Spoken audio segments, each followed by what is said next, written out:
함께 기도드리겠습니다. 하나님, 주님의 은혜 가운데 하루를 시작하게 하심을 감사드립니다. 주님의 거룩한 자녀로 매일 그리고 한 해를 살게 하심도 감사드립니다. 주님께서 칭찬하시고 상 주시는 생활이 되도록 인도하옵소서. 주님을 빛나게 하는 성도가 되며 주님을 신실하게 섬기는 종이 되게 하옵소서. 주님 안에 거하는 것을 세상에서 잘 사는 것보다 더 귀하고 소중하게 여기게 하옵소서. 주님의 이름으로 나가서 역할하는 장소가 지성소가 되게 하시고 주님께서 역사하시는 성전이 되게 하옵소서. 주님의 자녀라는 이 왕권이 주님을 사랑하는데 선하게 사용되는 저희들의 삶이 되도록 인도하옵소서. 형상에 있는 사랑하는 환우들을 붙잡아 주옵소서. 주님의 은혜와 궁유를 바라보오니 오늘도 치유하시고 나아지게 하시고 안정될 수 있게 하옵소서. 하나님의 거룩한 손길로 한 해를 온전히 지켜주셨사오니 또 한 해를 준비하면서 아름다운 치유의 역사가 나타나게 하시고 다시 힘차게 날개짓하며 살아갈 수 있도록 우리 환우들을 성령께서 붙잡아 주옵소서. 아픈 부위부위마다 예수님의 능력이 임하여 주셔서 온전케 되게 하시고 믿음이 부족할지라도 하나님을 바라보며 하나님의 손길을 기다리며 치유받으실 수 있도록 인도하여 주시옵소서. 옆에서 기도하시고 애쓰시는 우리 가족들 붙잡아 주셔서 헌신하실 때에 소망 주시고 위로해 주시고 모든 여건들을 안정되도록 성령께서 주장하여 주시옵소서. 자녀들 하나님이 기뻐하시는 모습대로 날마다 서게 하옵소서. 자녀들이 있는 곳에 하나님의 뜻이 이루어지게 하시고 자녀들이 하나님을 바라볼 때마다 충만한 은혜와 기쁨이 있게 해주셔서 주님의 이름으로 담대하게 나갈 수 있도록 함께 하옵소서. 하나님만을 경외하게 하소서. 하나님만을 의지하게 하소서. 하나님께 인생을 내어 맡기게 하시고 어떤 순간에도 스스로를 쳐다보며 우쭐하거나 낙심하거나 열등감에 빠지지 않게 하시고 하나님을 바라보면서 날마다 힘있게 살아가도록 인도하옵소서. 어린 자녀들 예수님 안에서 무럭무럭 자라가 하나님을 영화롭게 하옵소서. 공부하는 자녀들 공부할 때에 지치지 않게 하시고 집중하게 하시고 하나님의 뜻에 합당한 그릇으로서 마음껏 쓰임받는 학업의 시간 되게 하옵소서. 다음을 꿈꾸게 하시고 열정이 있게 하시고 하나님 앞에서 쓰임받는 것을 기대하면서 하나님께 모든 것을 내어 맡기는 믿음의 학업의 시간 되도록 인도하옵소서. 장래에 여러 가지 고민과 또 직장, 일, 만남을 가지고 기도하는 자녀들이 있습니다. 함께 하셔서 좋은 만남이 있게 하시고 문이 열려서 하나님께 영광 돌려드릴 수 있는 일자리 또 역할들을 감당할 수 있게 하여 주옵소서. 마음껏 쓰임받을 수 있는 자녀들 되게 하옵소서. 결혼을 준비하고 있는 자녀들도 있사오니 함께 하셔서 지혜롭게 잘 준비하게 하시고 한마음 한뜻 되어서 하나님께 영광되는 가정이 새롭게 세워질 수 있게 하옵소서. 하나님, 독립한 세대들도 함께 하셔서 주님의 은혜가 깊어지게 하시고 하나님의 뜻에 따라서 앞을 향해서 나갈 수 있는 믿음의 백성들이 될 수 있도록 성령께서 그 삶을 온전히 주장하여 주시옵소서. 일터를 붙잡아 주옵소서. 국내외에서 여러 가지 역할들을 감당하고 있는 우리 성도들의 일터, 성령께서 마음껏 복되게 하시고 어려움이 있을 때 넉넉하게 극복하게 하시고 주님의 지혜로 하나씩 하나씩 모든 일들을 감당할 수 있게 하옵소서. 올 한 해 일터를 붙잡아 주신 것 감사를 드립니다. 부족하면 부족한 대로, 넉넉하면 넉넉한 대로 하나님의 은혜가 있었음을 고백하오니 저희 일터가 더욱더 주의 뜻 가운데서 굳건히 세워지게 하시고 모든 어려움들을 극복하면서 하나님께 영광 될 수 있도록 인도하여 주옵소서. 지금의 어려움이 오히려 하나님의 뜻을 이루게 하시고 더 풍성한 열매가 맺힐 수 있게 하옵소서. 새로운 안정과 발전이 생길 수 있도록 인도하여 주옵소서. 우리 일터 새롭게 도전합니다. 또 진행되는 일이 있습니다. 하나님께서 선하게 이끌어 주셔서 도전하고 배우고 진행하는 모든 과정 속에서 하나님의 영광과 뜻이 이루어지게 도와주시옵시고, 하나님 잘 마무리되고 결실이 생기게 해주셔서 하나님의 뜻에 합당한 복된 열매로 말미암아 많은 사람과 함께 은혜와 사랑과 소망을 나눌 수 있는 복의 통로로 일터를 붙잡아 주시옵소서. 하나님, 모든 것들이 주님의 뜻 안에 있음을 고백하오니 주께서 한 발자국 한 발자국 이끌어 주셔서 성도들의 일터가 하나님의 역사하시는 거룩한 공간과 시간이 될 수 있도록 함께 하옵소서. 출타하는 성도들을 붙잡아 주옵소서. 오고 가실 때 성령께서 동행하시고 하나님께 영광 돌려드리는 출타의 시간 되게 하심에 강건한 모습으로 맡겨진 역할을 감당하며 주 앞에 늘 쓰임받는 인생이 되실 수 있게 하옵소서. 저희 교회 하나님께서 지키시고 보호하신 것 감사드립니다. 또 앞으로도 주님께서 인도하시고 채우시고 역사하심을 기대하며 감사드립니다. 하나님, 저희 교회가 하나님을 알지 못하고 예수 그리스도를 어떻게 믿어야 될지 모르는 분들이 찾아와서 진심으로 신앙생활하게 하시고 하나님 만나게 하시고 진리 안에서 새롭게 되게 하시고 주님 앞에 영광 돌려드리는 삶이 시작되고 이어질 수 있도록 인도하여 주옵소서. 처음 믿는 분인 하나님께서 함께 하셔서 믿음의 깊이가 깊어지게 하시고 기존의 신앙인들도 함께 해주셔서 더욱더 크신 능력으로 채워주심에 하나님의 뜻에 합당한 그릇으로서 마음껏 쓰임받는 삶이 되게 하옵소서. 함께 예배드릴 때마다 충만한 은혜가 있게 하시고 서로 교제할 때마다 사랑의 나눔이 풍성하게 있게 하여 주셔서 하나님을 경외하며 하나님을 의지하며 하나님 중심으로 세상 속에서 빛과 소금이 되는 거룩한 교회가 될 수 있도록 인도하여 주옵소서. 안정되게 하시고 확장되게 하시고 하나님의 뜻에 흡족한 하나님의 영광 받으실 만한 거룩한 모임이 되게 하옵소서. 우리 성도들 오늘도 주님께 주시는 은혜로 주님을 의지하며 자천하는 사람들이 되게 하옵소서. 성도들이 어떤 역할, 어떤 시간을 보내든지 주님, 제가 여기 있습니다. 저를 주님께서 기쁘게 받아 주옵소서, 사용해 주옵소서. 고백하며 마무리하고 시작하는 복 있는 삶이 성도들에게 있도록 역사하여 주옵소서. 예수님의 이름으로 기도드립니다. 아멘.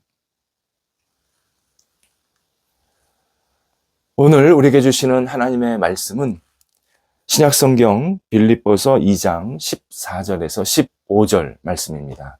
빌립보서 2장 14절, 15절입니다. 살아계신 하나님의 말씀을 봉독합니다. 모든 일을 원망과 시비가 없이 하라. 이는 너희가 흠이 없고 순전하여 어그러지고 거스르는 세대 가운데서 하나님의 흠없는 자녀로 세상에서 그들 가운데 빛들로 나타내며. 아멘. 누구나 삶의 만족을 누려야 합니다. 만족하는 삶, 하나님께서 우리 각자를 이 땅에 태어나게 하신 이유 가운데 하나입니다. 하나님은 이 땅에 태어난 우리가 불만족하고 불행하기를 원치 않으십니다. 만족하고 기쁘고 모든 것이 충족해지기를 누구보다도 원하시는 분이 하나님이십니다. 하지만 사람이 만족을 경험하지 못하도록 걸림돌이 되는 것들이 있습니다. 그 하나가 원망입니다. 원망은 불만이나 불평과는 조금 다른 양상, 다른 태도입니다. 불평과 불만은 원인, 어떤 환경이 있다고 생각돼서 겉으로 표출되는 행동입니다. 그러나 성경 언어로 원망은 특별한 뜻이 없습니다. 특별한 이유 없이 하는 행동입니다. 그래서 원망에는 어떤 구체적인 내용거리가 없는 겁니다. 원망은 짹짹, 멍멍, 이걸 보통 의성어라고 그러지 않습니까? 이런 의성어처럼 투덜투덜한다 라는 그러한 표현입니다. 매우 심술궂게 들리는 발음일 뿐입니다. 하나님의 선한 인도와 뜻을 무조건 거절하는, 무조건 부정적으로 반응하는 태도, 투덜투덜, 이 의성어가 원망입니다. 또 하나 만족의 걸림돌이 되는 것이 분쟁입니다. 분쟁은 옳고 그름을 따진다라는 뜻입니다. 분쟁이라는 뜻에는 중요한 의미 두 가지가 들어 있습니다. 하나는 분쟁이 이성, 논리에서 시작이 됩니다. 하지만 결국 감정까지 연결이 되어서 감정적 반응으로 끝이 납니다. 그래서 분쟁에는 감정적 반감 또는 감정적으로 갈라지다 라는 뜻이 같이 담겨 있습니다. 또 하나 분쟁의 특징은 분쟁의 대상이 처음에는 인간에게 시작이 되었지만, 그래서 인간과 인간 사이에 분쟁이 생겼지만 결국 하나님으로 확장되는 모습을 보게 됩니다. 사람과 사람 사이에 옳고 그름을 따지다가 결국 하나님께 이게 맞습니까? 틀립니까? 하나님께 계속 따지고, 그리고 하나님을 자꾸 이렇게 거부하고 때로는 하나님을 대적하려는 그러한 모습으로 확산이 되는 것이 분쟁의 특징입니다. 구약 성경에서 욥이 처음에 하나님의 뜻을 몰랐습니다. 왜 내가 고난받아야 하지? 자신이 고난받는 이유를 전혀 몰랐습니다. 그래서 욥기 앞부분에 보면 하나님에 대한 이 불평, 이 갈등, 그리고 분쟁이 계속 일어나고 있음을 보게 됩니다. 왜 내가 이러한 어려움을 당해야 합니까? 제가 뭘 잘못했습니까? 이 따지는 모습이 처음에 나옵니다. 그러다가 나중에 하나님의 뜻을 알고 욥이 바짝 하나님 앞에 겸손하게 다시 모든 것을 맡기게 됩니다. 우리가 하나님과 분쟁하는 이유 명확합니다. 나는 이해가 안 됩니다. 나는 이 일이 일어나는 이유를 모르겠습니다. 왜 나에게, 내 주변에 이런 상황들이 벌어져야 합니까? 라는 이 생각 때문에 분쟁이 일어납니다. 인간은 자주 하나님보다 내가 더 나은 생각을 가지고 있다, 내가 더 나은 계획이 있다, 내 판단, 내 목적이 더 좋다라고 생각하면서 하나님과 분쟁하려고 할 때가 참 많습니다. 그러나 인간은 타락한 본성을 갖고 타락한 세상에서 타락한 언행을 하면서 계속 살고 있습니다. 인간의 판단 언제나 완전하지 않습니다. 완전하지 않은 정도가 아니라 너무나도 부족하고 부끄러운 것이 많습니다. 설령 인간이 타락하지 않았다 할지라도 전능하신 하나님보다, 전지하신 하나님보다 더 위대한 생각과 판단을 할 수가 없습니다. 그래서 분쟁이 하나님을 영화롭게 하는 것이 아니라 오히려 하나님의 뜻을 가리면서 내 영혼을 어둡게 만드는 결과를 만들어냅니다. 그래서 만족이 안 생기는 겁니다. 본문에서 바울은 사람들이 사는 이 사회의 현상을 두 단어로 표현하고 있습니다. 하나가 어그러진 세대라고 말합니다. 어그러지다. 우리가 보통 척추라 그러지 않습니까? 이제 성경에서는 등뼈라고 표현되어 있는데요. 이 등뼈가 곱게 이렇게 잘 세워져 있어야 되는데 등뼈가 비정상적으로 굽은 상태, 약간 비틀어진 상태를 말합니다. 이것이 어그러지다입니다. 정상과 표준을 벗어나서 매우 잘못된 모습으로 가고 있는 상황을 어그러지다라고 표현합니다. 잠언서 2장 15절에서는 악한 자가 그 길이 구부러지고 그 행위는 패역하다라고 지혜자가 설명을 해주고 있습니다. 악한 자는 그 길이 똑바른 길, 옳은 길이 아니라 늘 굽이 그래서 이 길이 어디로 가는지를 모르는 그러한 길로 계속 다니고 있다라고 표현합니다. 이사야 선지자가 이스라엘 백성들, 결국 우리 모두를 이야기하는데요. 이스라엘 백성들이 그릇 행하여 제 길로 갔다라고 표현한 적이 있습니다. 그릇 행하다. 그게 어그러지다 라는 표현과 똑같은 단어입니다. 어그러지다. 매우 잘못된 모습으로 가면서 자기가 잘못 가고 있는지를 모르는 상태를 말합니다. 예수님을 믿기 전에 대부분의 사람들 영적인 질병을 가지고 있습니다. 그래서 하나님께서 알려주신 이 올바른 길, 곧은 길을 거부하고 계속 잘못된 길, 표준에서 벗어난 길, 그리고 굽이 어디로 가는데 이 길이 도대체 어디로 가는지도 모르는 목적지가 불분명한 그러한 길로 계속 다니고 있다. 그래서 우리 허리가 측만증이라고 표현하는데 인생의 측만증에 빠져 있다. 이렇게 바울이 비유로 세대를 설명하고 있습니다. 또 하나 이 세대는 거스르는 세대라고 표현합니다. 거스르다. 심하게 꼬여있는 상태입니다. 아까 어그러지다라는 이렇게 굽어 있다고 했는데 거스르다는 꼬인 상태입니다. 베베 꼬였습니다. 현대사회는 하나님을 무시하면서 인간의 권리를 강조합니다. 그리고 이 인간의 권리, 곧 인권이 하나의 우상으로 되고 있습니다. 하나님이 있어야 인권도 있는 건데 하나님을 제외하고 인권만을 드러내면서 절대적인 기준인 하나님을 계속 무시하고 있습니다. 그러면서 인간 각자가 가진 이 권리, 어떤 자기가 누려야 할 그러한 내용들, 이것만 계속 내세우면서 비뚤어진 기준으로 자기 주장, 자기 선택을 옹호하는 모습을 보이게 됩니다.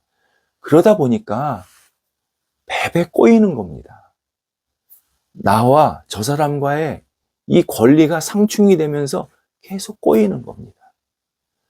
바울이 당시 사회를 거스르는 세대라고 말하는 것을 볼 때 이런 꼬인 사회는 어제 오늘의 일이 아니었습니다. 오래전부터 지금까지 계속 일어나고 있는 현상임이 분명합니다. 이렇게 문제가 있는 세대에 우리 그리스도인들이 살고 있지만 바울은 그리스도인이 불평이나 불만을 버리고 감사로 살아야 할 이유를 오늘 본문 그리고 다음 주 월요일날 같이 또 나눌 이 또 하나의 본문, 연결된 본문에서 설명해 주고 있습니다. 오늘은 첫 번째로 신앙인이 감사해야 할 이유입니다. 오늘 본문에 보면 하나님의 흠 없고 순전한 자녀로 살기 위해서라고 설명합니다. 흠 없고 순전한 자녀로 살기 위해서. 흠 없다와 순전하니 같은 뜻입니다. 그러니까 반복된 형태입니다. 이런 것을 보통 강조 표현이다라고 말을 합니다. 불평은 나 자신을 흠 있게 만드는 일, 순전하지 못하게 만드는 일이라는 뜻입니다. 흠 없다. 완벽하다는 뜻은 아닙니다. 내가 불평하지 않는다고, 감사한다고 완벽한 존재가 되는 것은 아닙니다. 흠 없다라는 것을 바울이 로마서 16장에서 선한 데는 지혜롭고 악한 데는 미련한 사람이라고 표현을 좀 풀어 주었습니다. 흠 없다. 하나님의 영광을 돌리는 데는 굉장히 적극적이고 앞장서지만 하나님께서 싫어하시는 일, 하나님께서 기뻐하시지 않는 일에는 멈출 줄 아는 사람, 좀 거부할 줄 아는 사람, 더 이상 진행하지 않는 사람, 이것이 흠 없다의 표현입니다. 몇 년 정도 신앙생활을 하다 보면 그리스도인들은 십계명이나 산상수훈, 주기도문, 이러한 성경에 나오는 중요한 내용들 하나둘씩 다 확인하게 되고 잘 알게 됩니다. 그동안 들은 것이 많이 있기 때문에 특히 요즘처럼 이 영상이 너무 발달되어 있어서 언제든지 틀면 그냥 말씀이 들리는 이런 시대에 몇 년 신앙생활 하다 보면 나도 모르게 이런 말씀 알지 그렇게 받아들일 때가 있습니다. 그런데 정작 필요한 것은 말씀이 내 영혼에 박혀야 합니다. 적용이 되어야 합니다. 말씀대로 내가 따라 살아야 합니다. 내용을 아는 것과 이 말씀이 내 삶으로 표출되고 행해지는 것은 전혀 다른 의미입니다. 감사가 그렇습니다. 감사 당연히 해야지. 감사 좋은 일이지. 이걸로 아는 것으로 끝나면 안 됩니다. 감사는 하나님께 구원받은 영혼이 반드시 행해야 할 신앙 덕목입니다. 감사는 감상하면서 그냥 속으로 음미하는 과일 그림이 아닙니다. 직접 먹어야 하는 과일입니다. 과일을 내가 먹어야 맛을 느끼고 내 몸에 영양분이 생기듯이 감사는 내가 직접 실천을 해야, 고백을 해야 내 영혼이 흠없어집니다. 순전해집니다. 그러면서 건강한 신앙생활을 계속 유지할 수 있습니다. 감사하는 사람은 자신의 영혼을 소중히 여기며 사랑하면서 복되게 만드는 사람입니다. 걸음종이로 나쁜 이 불순물을 하나씩 걸러내듯이 감사가 우리 영혼에 있는 찌꺼기, 우리 바울이 지금 어그러진 세대, 거스르는 세대라고 표현했는데 이러한 어그러지고 거스르는 세대에 생겼던 여러 가지 찌꺼기들을 하나둘씩 걸러내면서 흠없는 영혼으로 하나님이 기뻐하시는 삶으로 계속 우리를 살도록 이끌어 줍니다. 그래서 감사가 우리 영혼을 살리는 겁니다. 신앙인은 어두운 세상에 살지만 감사를 고백하면서 감사의 세상을 계속 만들어 가야 합니다. 먼저 내 안에 감사의 세상을 만들어야 합니다. 내가 말을 할 때나 행동을 할 때나 생각을 할 때나 언제나 감사가 우선이 되고 감사가 고백이 될 때 하나님께 영광이 되게 하시고 또 우리의 삶이 계속 생명력이 넘치게 만드십니다. 기도하겠습니다. 하나님, 감사로 사는 저희 인생이 되어서 순전하고 흠없는 저희 영혼으로 날마다 살게 하옵소서. 복잡하고 혼란스러운 세상에 살지만 하나님이 주시는 감사로 저희들이 다시 힘차게 일어나게 하시고 하나님이 기뻐하시는 모습대로 날마다 세움받고 쓰임받는 하나님께 영광되는 삶이 될 수 있도록 인도하여 주옵소서. 예수님의 이름으로 기도드립니다. 아멘.